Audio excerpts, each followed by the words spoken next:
Alors dans un communiqué, Joe Biden a dénoncé rapidement une attaque injustifiée à la demande de Kiev. Le Conseil de sécurité de l'ONU s'est de nouveau réuni cette nuit en urgence et c'est la deuxième fois en 3 jours. Alors on va retrouver à présent Alexis Guilleux à New York pour Europe 1. Bonjour Alexis. Bonjour à tous. Alors évidemment, le président américain Joe Biden a rapidement réagi à la situation par un communiqué dans la nuit. Oui, le président américain a donc dénoncé une attaque injustifiée et préméditée de la Russie.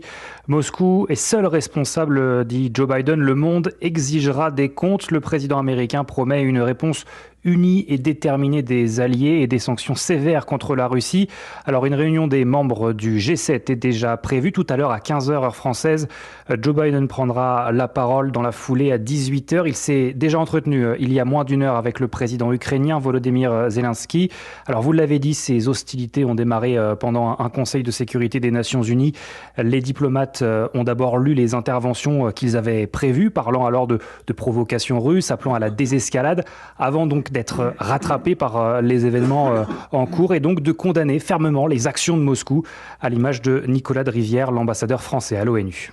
La Russie a donc fait le choix de la guerre.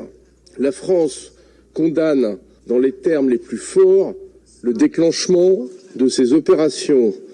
Cette décision annoncée au moment même où ce Conseil se réunit illustre le mépris dans lequel la Russie tient le droit international et les Nations Unies. La Russie doit en être comptable devant le Conseil de sécurité. Voilà, et côté ONU, une résolution doit être déposée dans la journée avant un vote attendu, lui, pour vendredi. Alexis Guilleux en direct des États-Unis pour Europe 1.